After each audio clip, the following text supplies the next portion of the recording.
न केवल अपने चेरोकी पूर्वजों के माध्यम से उन्होंने अपनी यहूदी जड़ों का पता लगाया, बल्कि वे चेरोकी और अन्य मूल अमेरिकी समुदायों की प्राचीन जड़ों की डीएनए खोज में भी अग्रणी भूमिका निभा रहे हैं।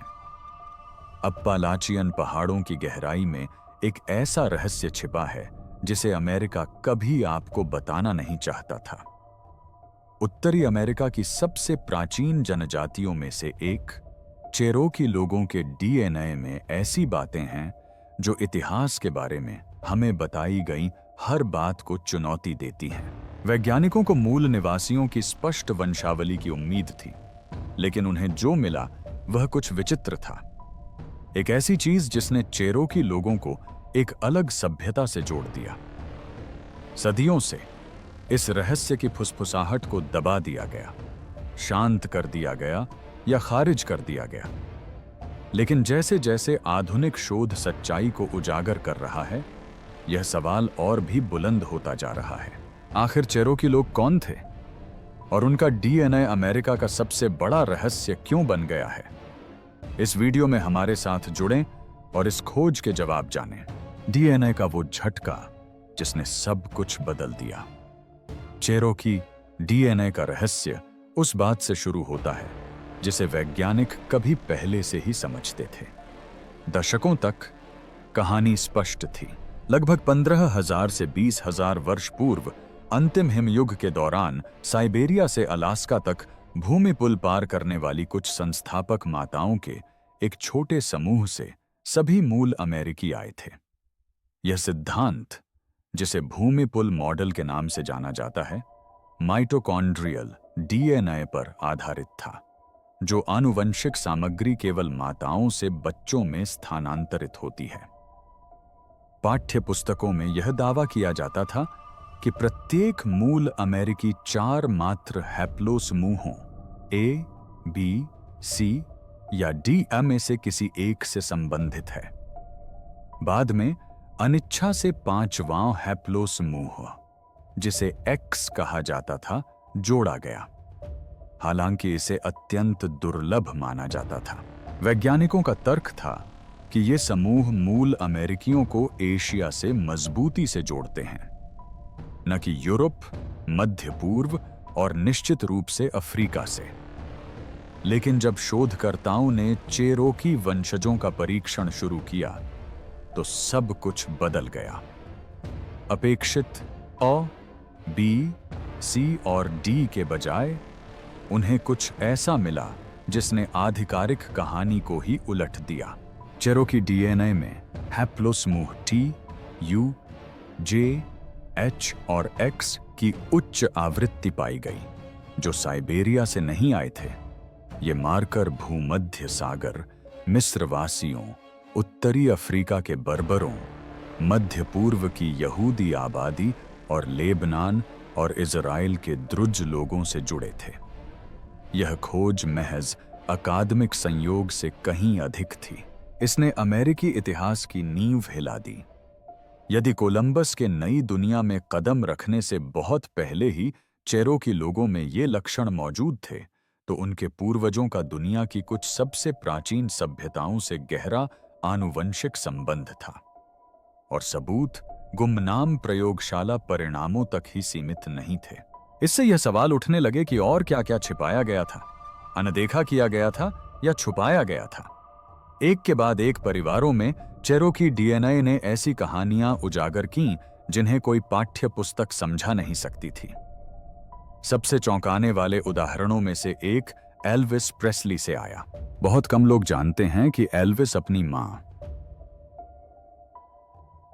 ग्लैडिस लव स्मिथ के माध्यम से यहूदी और चेरोकी दोनों वंश के होने का दावा करते थे। उनकी मातृवंशीय वंशावली नैन्सी बर्डीन से जुड़ी थी, जिन्हें केंटकी में जन्मी एक यहूदी महिला के रूप में याद किया जाता है, जिनकी मां व्हाइट डोव नाम की एक पूर्ण चेरोकी महिला थी। 2004 में जब एल्विस के डीएनए का परीक्षण किया गया तो उसमें हैप्लोग्रुप बी की पुष्टि हुई, जो एक मूल निवासी वंश है। फिर भी उनके परिवार का इतिहास यहूदी धर्म से भी जुड़ा हुआ था। एल्विस स्वयं इन दोनों पहचानों का सम्मान करते थे। वे एक यहूदी चाई हार पहनते थे और यहां तक कि उन्होंने अपनी मां की कब्र पर डेविड का तारा भी लगवाया था। उनकी कहानी से पता चलता है कि चेरोकी वंश के लोगों के मूल अमेरिकी संस्कृति और प्राचीन विश्व दोनों से अप्रत्याशित संबंध हो सकते हैं। और एल्विस अकेले नहीं थे। 1600 के दशक के उत्तरार्ध में एक आयरिश व्यापारी कॉर्नेलियस डोहर्टी ने एक चेरोकी सरदार की बेटी से शादी की थी। उनके वंशजों में हैप्लोग्रुप जे और यू पाए गए, जो यहूदी और उत्तरी अफ्रीकी आबादी से जुड़े वंश थे। चेरोकी डीएनए परियोजना ने बार बार ऐसे मार्कर उजागर किए जो आधिकारिक कहानी के अनुसार असंभव होने चाहिए थे। हर नए परिणाम ने रहस्य को और गहरा कर दिया। यूरोपीय उपनिवेशीकरण से बहुत पहले चेरोकी लोगों के रक्त में भूमध्य सागरीय और मध्य पूर्वी वंश कैसे आ सकते थे? एक संभावना चौंकाने वाली है। जैसा कि हम जानते हैं, इतिहास अधूरा है और प्राचीन अटलांटिक पार संपर्कों ने एक ऐसा आनुवंशिक निशान छोड़ा हो सकता है जिसे लंबे समय से भुला दिया गया है। कुछ शोधकर्ताओं का मानना है कि इसका उत्तर प्राचीन समुद्री यात्राओं में निहित है। यह संभव है कि यहूदी या फोनीशियन व्यापारी, समुद्री यात्रा करने वाले बर्बर लोग, या यहां तक कि भूली हुई सभ्यताओं के बचे हुए लोग कोलंबस से बहुत पहले अमेरिका पहुंच गए हों। कुछ अन्य लोगों का मानना है कि चेरोकी जनजाति में इजराइल की लुप्त जनजातियों के अंश हो सकते हैं, लेकिन मुख्य धारा के विज्ञान ने ऐसे विचारों को स्वीकार करने में धीमी गति दिखाई है। लैंड ब्रिज सिद्धांत अमेरिकी पुरातत्व का एक महत्वपूर्ण आधार है और इसे चुनौती देना दशकों से स्वीकृत इतिहास पर सवाल उठाना है। यदि चेरोकी डीएनए में वास्तव में प्राचीन विश्व के हैप्लोसमूह उच्च आवृत्ति में मौजूद हैं, तो इसका अर्थ होगा कि अमेरिका में पहली बार आबादी कैसे बसी। इस कहानी को फिर से लिखना होगा। इससे हमें यह भी विचार करना पड़ेगा कि प्राचीन विश्व और नए विश्व के बीच संपर्क उतना सरल नहीं था जितना हमें स्कूल में पढ़ाया गया था। फिर भी इन निष्कर्षों पर अक्सर चुप्पी साध ली गई है।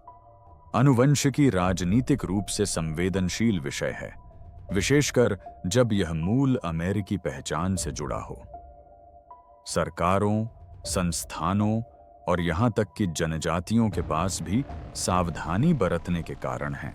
यदि चेरोकी वंश में भूमध्य सागरीय मूल के निशान पाए जाते हैं,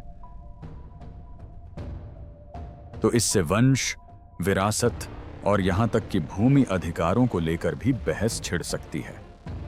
कई लोगों के लिए विज्ञान और राजनीति दोनों को हिला देने वाली सच्चाई का सामना करने की बजाय परिणामों को अनदेखा करना अधिक सुरक्षित है, लेकिन इस निष्कर्ष से बचना मुश्किल है। चेरोकी जनजाति के लोगों की रगों में मानव इतिहास के एक अनछुए अध्याय के प्रमाण छिपे हो सकते हैं। उन दूर दराज की दुनियाओं के बीच संबंध जो कोलंबस के अस्तित्व में आने से बहुत पहले और लिखित अभिलेखों के अस्तित्व में आने से भी बहुत पहले स्थापित हुए थे।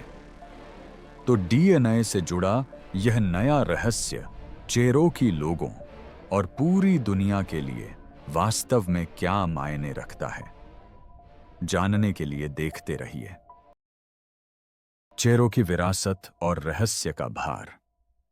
आज चेरोकी लोग उत्तरी अमेरिका के सबसे लचीले राष्ट्रों में से एक के रूप में खड़े हैं। उन्होंने सदियों तक हाने, जबरन विस्थापन और कठिनाइयों का सामना किया, फिर भी उनकी संस्कृति, भाषा और पहचान कायम है। अब अपने डीएनए में छिपे रहस्यों के साथ चेरोकी लोग न केवल अपने इतिहास की स्मृति को संजोए हुए हैं, बल्कि एक ऐसे रहस्य का बोझ भी ढो रहे हैं जो महाद्वीपों तक फैला हुआ है। चेरोकी लोगों के लिए इस खोज का दोहरा महत्व है। एक ओर उनकी जड़ें एपलाचिया के पहाड़ों और नदियों में गहराई से जमी हुई हैं। दूसरी ओर उनके रक्त में मध्य पूर्व, उत्तरी अफ्रीका और भूमध्य सागर जैसे दूर दराज के देशों से संबंध झलकते हैं, जो उन्हें दुनिया की कुछ सबसे प्राचीन सभ्यताओं से जोड़ते हैं। यह दोहरी विरासत इतिहास लिखने के पारंपरिक तरीके को चुनौती देती है। आज भी चेरोकी समुदाय अपनी विशिष्टता को संरक्षित करने के लिए प्रयासरत हैं। उनकी लुप्तप्राय भाषा स्कूलों में पढ़ाई जा रही है और बुजुर्गों द्वारा पीढ़ी दर पीढ़ी हस्तांतरित की जा रही है। उनकी रस्मों, गीतों और कहानियों को रिकॉर्ड किया जा रहा है और साझा किया जा रहा है, जिससे उनकी आत्मा आने वाली पीढ़ियों के लिए जीवित रहेगी। डीएनए रहस्य को ध्यान में रखते हुए इन सांस्कृतिक प्रयासों का महत्व और भी बढ़ जाता है। ये दर्शाते हैं कि चेरो की विरासत केवल अस्तित्व बनाए रखने तक सीमित नहीं है, यह एक प्राचीन और वैश्विक कहानी का प्रमाण है। वैज्ञानिक और इतिहासकार भले ही डीएनए के अर्थ पर बहस करते रहें, लेकिन चेरोकी लोगों के लिए सच्चाई पहले से ही स्पष्ट है। उनकी वंश परंपराएं महासागरों के पार की यात्राओं, भूली हुई मुलाकातों और पाठ्य पुस्तकों में वर्णित इतिहास से कहीं अधिक पुराने अतीत की कहानी बयां करती हैं। यह रहस्य केवल अतीत से संबंधित नहीं है, यह भविष्य के प्रति हमारे दृष्टिकोण को भी नया आकार देता है। यह हमें याद दिलाता है कि इतिहास एक सीधी रेखा नहीं है, बल्कि संबंधों का एक विशाल जाल है जो हमारी सोच से कहीं अधिक विस्तृत है। डीएनए रहस्य के खुलासे से पहले चेरोकी लोगों का संबंध हमेशा से एपलाचियन पर्वत श्रृंखला से रहा था। चेरोकी लोग वास्तव में कहां से आए थे? डीएनए परीक्षण से इसके रहस्य उजागर होने से बहुत पहले मानव विज्ञानी और इतिहासकार इस बात पर बहस करते थे कि चेरोकी लोग वास्तव में कहां से आए थे। दो मुख्य सिद्धांत सामने आए। पहला सिद्धांत यह कहता है कि चेरोकी लोग, जो इरोक्वियन भाषा बोलते थे, प्राचीन काल में ग्रेट लेक्स क्षेत्र से दक्षिण की ओर अप्पालाचियन पर्वतमाला में चले गए थे। इस सिद्धांत को 19वीं शताब्दी के उत्तरार्ध में नृवंश विज्ञानी जेम्स मूनी द्वारा संकलित विवरणों से समर्थन मिलता है, जिन्होंने चेरोकी बुजुर्गों से इस तरह के प्रवास का वर्णन करने वाली मौखिक परंपराओं को दर्ज किया था। दूसरा सिद्धांत इसके विपरीत तर्क देता है कि चेरोकी लोग हजारों वर्षों से दक्षिण पूर्व में बसे हुए थे और इरोक्वियन भाषा का विकास उत्तर के बजाय वहीं हुआ होगा। पुरातत्वीय साक्ष्य इस दृष्टिकोण का समर्थन करते हैं, जो लिखित इतिहास से भी पूर्व की सांस्कृतिक अवस्थाओं की ओर इशारा करते हैं। माना जाता है कि मध्य वनकाल 200 से 600 ईस्वी के बीच के दौरान चेरोकी लोगों के पूर्वज वर्तमान पश्चिमी उत्तरी कैरोलिना में रहते थे। उन्होंने मिट्टी के टीले बनाए, जिनमें वन्नानोआ नदी के पास स्थित बिल्टमोर टीला भी शामिल है, जिसकी खोज 1984 में हुई थी। बाद में दक्षिण अप्पालाचियन मिसिसिपियन संस्कृति के पिसगाह चरण के दौरान 1000 से 1500 ईस्वी तक उनकी बस्तियां अधिक जटिल हो गईं। कस्बों में अक्सर एक ही चबूतरा टीला होता था, जो छोटे छोटे गांवों से घिरा एक राजनीतिक और धार्मिक केंद्र के रूप में कार्य करता था। अधिकांश पुरातत्वविद इस कालक्रम से सहमत हैं, लेकिन कुछ का तर्क है कि इस क्षेत्र में चेरोकी लोगों की उपस्थिति इससे भी कहीं अधिक पुरानी है, जो भूमि से उनके गहरे जुड़ाव का संकेत देती है। चाहे उत्तर से आए प्रवासी हों या दक्षिण पूर्व के प्राचीन निवासी, एक बात स्पष्ट है, चेरोकी की कहानी यूरोपीय संपर्क से बहुत पहले शुरू होती है। उन संस्कृतियों में निहित है जिन्होंने धरती, पत्थर और स्मृति में अपनी छाप छोड़ी है। लेकिन प्रारंभिक चेरोकी इतिहास के बारे में और क्या-क्या दर्ज किया गया है, आइए जानते हैं।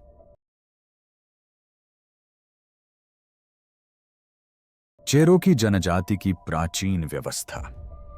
1830 के दशक में अमेरिकी लेखक जॉन हॉवर्ड पेन ने जॉर्जिया में चेरोकी जनजाति का दौरा किया और उनके बुजुर्गों द्वारा बताई गई परंपराओं को दर्ज किया। पेन के दस्तावेजों के अनुसार चेरोकी समाज कभी दो शक्तिशाली समूहों में विभाजित था। पहला संगठन श्वेत संगठन था, जिसमें 7 कुलों के बुजुर्ग शामिल थे। यह पुरोहित वर्ग उपचार, शुद्धिकरण और प्रार्थना का कार्य देखता था और लोगों के आध्यात्मिक जीवन का मार्गदर्शन करता था। दूसरा समूह लाल संगठन था, जिसमें युवा पुरुष शामिल थे जिन्हें युद्ध का दायित्व सौंपा गया था, जिसे चेरोकी लोग अपवित्र और खतरनाक गतिविधि मानते थे। समय के साथ यह व्यवस्था बदल गई। कुछ इतिहासकारों का मानना है कि अनिकुतानी के नाम से जाने जाने वाले पुरोहित वर्ग में भ्रष्टाचार पनप गया, जिसके कारण एक विद्रोह हुआ और उनका पतन हो गया। 1800 के दशक के उत्तरार्ध में चेरोकी लोगों का अध्ययन करने वाले नृवंश विज्ञानी जेम्स मूनी ने पुरोहितों की शक्ति में गिरावट का कारण इसी विद्रोह को बताया। तब तक धार्मिक ज्ञान वंशानुगत नहीं रह गया था, बल्कि व्यक्तिगत योग्यता पर आधारित हो गया था, जिससे चिकित्सकों और नेताओं का उदय जन्मजात योग्यता के बजाय कौशल के आधार पर होने लगा था। चेरोकी विरासत का एक और अनमोल रत्न 1820 के दशक में सेक्वॉयह द्वारा चेरोकी शब्दांश लिपि के आविष्कार के साथ सामने आया। प्रारंभ में केवल वैद्य, जिन्हें दिदानविस्की के नाम से जाना जाता था, इसका उपयोग पवित्र ज्ञान को दर्ज करने के लिए करते थे, जिसे आध्यात्मिक रूप से शक्तिशाली माना जाता था। लेकिन जल्द ही लिखित भाषा पूरे देश में फैल गई, जिससे आने वाली पीढ़ियों के लिए कहानियां, रीति रिवाज और ज्ञान संरक्षित हो गए। चेरोकी समाज की यह झलक एक ऐसे समुदाय को दर्शाती है जिसकी परंपराएं गहरी थीं, जिनमें आध्यात्मिकता, नेतृत्व और जीवन रक्षा का अनूठा संगम था। यह हमें यह भी याद दिलाता है कि चेरोकी न केवल रहस्यमय वंशों को धारण करते थे, बल्कि एक ऐसी सांस्कृतिक शक्ति भी रखते थे जिसने उन्हें हर संकट का सामना करने में सक्षम बनाया। लेकिन चेरोकी लोग पहली बार इंसानों के संपर्क में कैसे आए, जानने के लिए देखते रहिए। प्राचीन दुनिया से पहला संपर्क। चेरोकी लोगों का यूरोपियों से पहला जात संपर्क मई 1540 के अंत में हुआ, जब हर्नांडो डी सोटो का स्पेनिश अभियान वर्तमान एम्ब्रीविले, टेनेसी के पास उनकी भूमि से गुजरा। स्पेनियों ने इस क्षेत्र को गुआसिली नाम दिया और कई गांवों से होकर गुजरे, जिन्हें बाद में जॉर्जिया और टेनेसी में चेरोकी गांवों के रूप में पहचाना गया। उन्होंने कियोवी नदी के पास उत्तरी कैरोलिना, दक्षिणी कैरोलिना और जॉर्जिया के संगम स्थल पर रहने वाली शालक नामक एक जनजाति का भी उल्लेख किया। लेकिन इस संपर्क से केवल व्यापार या जिज्ञासा ही नहीं, बल्कि विनाशकारी परिणाम भी मिले। यूरोपियों और उनके जानवरों द्वारा लाई गई नई बीमारियां चेरोकी समुदायों में तेजी से फैल गईं, जिससे अनगिनत लोग मारे गए जिनकी प्राकृतिक प्रतिरोधक क्षमता नहीं थी। स्थायी संपर्क स्थापित होने से पहले ही दक्षिण पूर्वी क्षेत्र की पूरी आबादी नष्ट हो गई। 1567 में जुआन पार्डो के नेतृत्व में एक दूसरा स्पेनिश अभियान आया, जो मेक्सिको में चांदी की खानों तक एक जमीनी मार्ग की तलाश में था। अपलाचियन पर्वत श्रृंखला को मैक्सिकन पर्वतों से जुड़ा हुआ मानकर पार्डो ने दक्षिण पूर्वी आंतरिक भाग में 6 किले बनवाए, जिनमें से एक जोआरा में था, जो मिसिसिपियन साम्राज्य का एक शक्तिशाली गढ़ था। विदेशी नियंत्रण को स्वीकार न करने वाले मूल निवासियों ने विद्रोह कर दिया और किलों पर तैनात लगभग सभी सैनिकों को मार डाला। केवल एक सैनिक ही जीवित बचा। पार्डो अपने ठिकाने पर लौट चुका था और स्पेनिश लोगों ने फिर कभी चेरो की भूमि पर कब्जा करने की कोशिश नहीं की। इस हिंसक पहले संपर्क ने गहरे घाव छोड़े, लेकिन साथ ही चेरो की लोगों के लचीलेपन को भी दिखाया, जो साम्राज्य के बढ़ते खतरे के बावजूद अपनी मातृभूमि से जुड़े रहने के लिए दृढ़ संकल्पित थे। लेकिन चेरोकी लोगों को किन संघर्षों का सामना करना पड़ा और इन संघर्षों ने उन्हें कैसे प्रभावित किया, जानने के लिए देखते रहिए। 1830 के दशक तक चेरोकी जनजाति बढ़ती हुई श्वेत आबादी के बढ़ते दबाव में थी। जॉर्जिया के डाहलोनेगा के आसपास सोने की खोज ने चेरोकी भूमि के लालच को और बढ़ा दिया। राष्ट्रपति एंड्रयू जैक्सन ने विलुप्ति को रोकने के एकमात्र तरीके के रूप में विस्थापन का बचाव किया और मोहेगन और डेलावेयर जैसी अन्य जनजातियों का उदाहरण दिया, लेकिन सबूतों से कुछ और ही पता चला। चेरोकी लोगों ने आधुनिक कृषि तकनीकों को अपना लिया था, स्कूल बनाए थे और एक समृद्ध अर्थव्यवस्था को बनाए रखा था। वे विलुप्त नहीं हो रहे थे, वे समृद्ध हो रहे थे। 1830 में प्रमुख जॉन रॉस ने अपनी संप्रभुता की मान्यता प्राप्त करने के लिए चेरोकी प्रतिनिधि मंडल का नेतृत्व करते हुए अमेरिकी सर्वोच्च न्यायालय में याचिका दायर की। वॉर्सेस्टर बनाम जॉर्जिया मामले में न्यायालय ने फैसला सुनाया कि चेरोकी राज्य सरकारों से संघीय संरक्षण के हकदार हैं, लेकिन जॉर्जिया ने इस फैसले को नजरअंदाज कर दिया और जैक्सन ने इसे लागू करने के लिए कुछ नहीं किया। निष्कासन का दबाव पहले से कहीं अधिक बढ़ गया। 1838 तक भारतीय निष्कासन अधिनियम के तहत अधिकांश चेरोकी लोगों को जबरन पश्चिम की ओर ले जाया गया। इस यात्रा को आंसुओं का मार्ग या चेरोकी भाषा में अविनय दुलात्ज्वी, यानी वह मार्ग जहां वे रोए के नाम से जाना जाने लगा। हजारों लोग बीमारी, भूख और थकावट से मर गए। परिवार बिखर गए और जो बच गए उनके घावों के निशान पीढ़ियों तक बने रहे। कुछ चेरोकी दास मालिक अपने साथ गुलाम अफ्रीकी सैन्य अमेरिकियों को भी लाए थे, जो दर्शाता है कि वह युग वास्तव में कितना जटिल और दुखद था।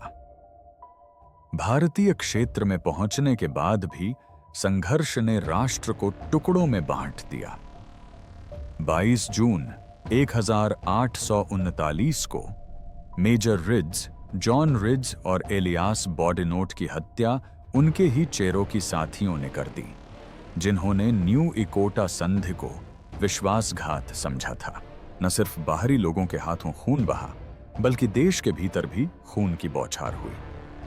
ट्रेल ऑफ टीयर्स अमेरिकी इतिहास के सबसे काले अध्यायों में से एक है, जो अकल्पनीय क्षति के बावजूद दृढ़ता की कहानी है।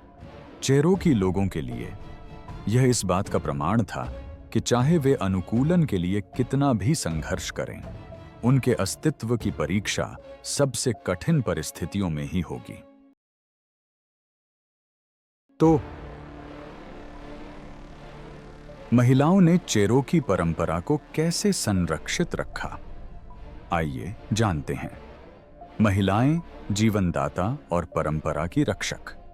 पारंपरिक चेरोकी समाज में महिलाओं का स्थान सम्मान और शक्ति से भरपूर था। वे घर की मुखिया, जमीन की मालकिन और परिवार के खेतों की किसान थीं। कुलों की माताओं के रूप में उन्होंने पहचान और वंश को आकार दिया। महिलाओं को जीवनदाता के रूप में सम्मान दिया जाता था, न केवल जन्म देने के माध्यम से, बल्कि उन फसलों के पोषण के माध्यम से भी जो समुदाय का भरण पोषण करती थीं। कुल माताओं ने नेतृत्व की जिम्मेदारी निभाई, जबकि अन्य अतीत में और आज भी योद्धाओं के रूप में अपने लोगों की रक्षा करती रहीं। सबसे बढ़कर चेरोकी महिलाएं परंपराओं की रक्षक थीं, जिन पर कहानियों, समारोहों और संस्कृति को संरक्षित करने का दायित्व था। लेकिन बाहरी दुनिया के दबाव में ये भूमिकाएं बदलने लगीं। 1776 और 1835 के बीच यूरोपीय प्रभाव की लहरें, जो पहले डी सोटो जैसे खोजकर्ताओं के माध्यम से, फिर अमेरिकी विस्तार और मिशनरी कार्यों के माध्यम से आईं, ने चेरोकी जीवन पर नए सामाजिक मानदंड थोप दिए। मातृसत्तात्मक और समुदाय केंद्रित संरचना, अमेरिकी नीतियों और वॉशिंगटन एवं जेफरसन जैसे नेताओं द्वारा प्रचारित सभ्यता कार्यक्रम से प्रभावित पुरुष प्रधान मॉडल में परिवर्तित हो गई। समय के साथ चेरोकी पुरुषों और महिलाओं को अपनी परंपराओं की तुलना में यूरोपीय मानदंडों से अधिक प्रभावित भूमिकाओं में ढलने के लिए मजबूर होना पड़ा। फिर भी चेरोकी महिलाओं ने सांस्कृतिक आधारशिला के रूप में अपना स्थान कभी नहीं खोया। अपनी भाषा, कहानियों और अपने लोगों के आध्यात्मिक हृदय की रक्षा करके उन्होंने चेरोकी पहचान को कायम रखा। उनकी भूमिका हमें याद दिलाती है कि लचीलापन केवल युद्धों या कठिनाइयों से पार पाने में ही नहीं पाया जाता, बल्कि स्मृति को जीवित रखने के निरंतर और शांत कार्य में भी निहित है। महिलाओं द्वारा परंपराओं को संजोए रखने के संदर्भ में चेरोकी राष्ट्र ने आज एक सशक्त राष्ट्र के रूप में कैसे पुनर्निर्माण किया, जानने के लिए हमारे साथ बने रहें। अस्तित्व, राजनीति और एक राष्ट्र का पुनर्जन्म। ट्रेल ऑफ टीयर्स के दुखद अनुभवों के बाद चेरोकी लोगों ने इंडियन टेरिटरी में अपने जीवन का पुनर्निर्माण किया। उन्होंने अपनी पैतृक भूमि खो दी थी, लेकिन अपना राष्ट्र नहीं खोया था। 1866 में गृहयुद्ध के बाद संयुक्त राज्य अमेरिका ने चेरोकी जनजाति को एक स्थायी मातृभूमि देने का वादा किया, लेकिन इस वादे की एक कीमत चुकानी पड़ी। चेरोकी जनजाति को अपनी पश्चिमी भूमि का एक हिस्सा छोड़ना पड़ा, जिसे बाद में ओक्लाहोमा क्षेत्र के रूप में विभाजित किया गया। कई अन्य जनजातियों के विपरीत चेरोकी जनजाति के पास अपनी भूमि का पूर्ण स्वामित्व था, न कि अमेरिकी सरकार के अधीन कोई न्यास। यह स्वतंत्रता अद्वितीय थी, लेकिन इसने चेरोकी जनजाति को निरंतर राजनीतिक संघर्ष के केंद्र में ला खड़ा किया। यद्यपि सामान्य आवंटन अधिनियम ने मूल रूप से 5 सभ्य जनजातियों को छूट दी थी, बाद के कानूनों ने सुरक्षा उपायों को समाप्त कर दिया, जिससे चेरोकी राष्ट्र को अपनी भूमि को अलग अलग भूखंडों में विभाजित करने के लिए मजबूर होना पड़ा। 1906 में कांग्रेस ने 5 जनजाति अधिनियम पारित किया, जिसके बारे में कई लोगों का मानना था कि इसने जनजातीय सरकारों को भंग कर दिया था। दशकों तक अदालतों ने इस व्याख्या का समर्थन किया और चेरोकी राष्ट्र एक कार्यशील सरकार के रूप में लगभग लुप्त हो गया। जब 1917 में सीनेट द्वारा अनुमोदित अंतिम प्रधान प्रमुख विलियम चार्ल्स रोजर्स की मृत्यु हुई, तो संघीय सरकार ने सीधे प्रमुखों की नियुक्ति शुरू कर दी। उनका कार्यकाल अक्सर इतना छोटा होता था कि उन्हें एक दिन का प्रमुख कहा जाने लगा।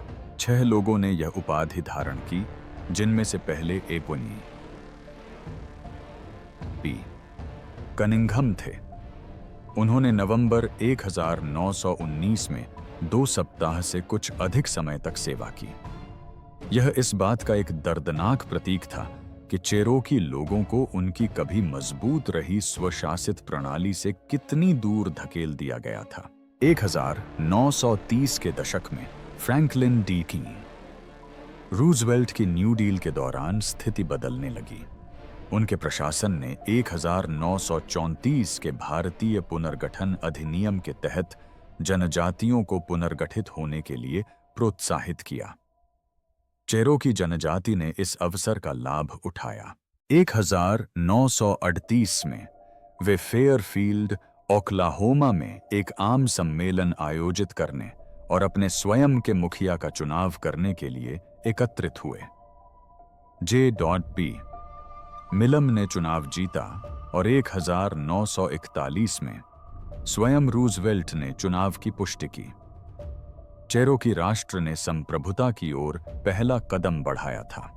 1949 में W. कीलर को मुखिया नियुक्त किया गया, जो फिलिप्स पेट्रोलियम के अध्यक्ष भी रह चुके थे। 1970 के दशक तक एक नए युग का आगमन हुआ। राष्ट्रपति रिचर्ड निक्सन की मूल निवासियों के स्वशासन की नीति ने चेरोकी लोगों को अपनी सरकार का सही मायने में पुनर्निर्माण करने का अवसर दिया।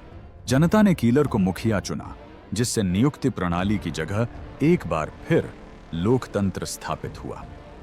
बाद में रॉस स्विमर उनके उत्तराधिकारी बने और 1975 में चेरोकी लोगों ने ओक्लाहोमा के चेरोकी राष्ट्र के नाम से एक नया संविधान तैयार किया। 1976 में अनुमोदित इस संविधान ने जनता की आवाज, उनकी संरचना और उनकी शक्ति को बहाल किया। फिर एक ऐसा क्षण आया जिसने इतिहास रच दिया। 1985 में विल्मा मान कीलर चेरोकी राष्ट्र की पहली महिला प्रमुख चुनी गईं। उनका नेतृत्व केवल प्रगति से कहीं अधिक का प्रतीक था। यह उन पुरानी परंपराओं की ओर वापसी थी जब चेरोकी महिलाएं कबीले की माताओं और समुदाय की नेताओं के रूप में सत्ता संभालती थीं। यह दुनिया के लिए एक घोषणा भी थी। चेरोकी लोगों ने हानि, विश्वासघात और जबरन विस्थापन सहा था, लेकिन वे कभी लुप्त नहीं हुए थे। उनकी सरकार, उनके लोग और उनकी कहानी जारी रही। तो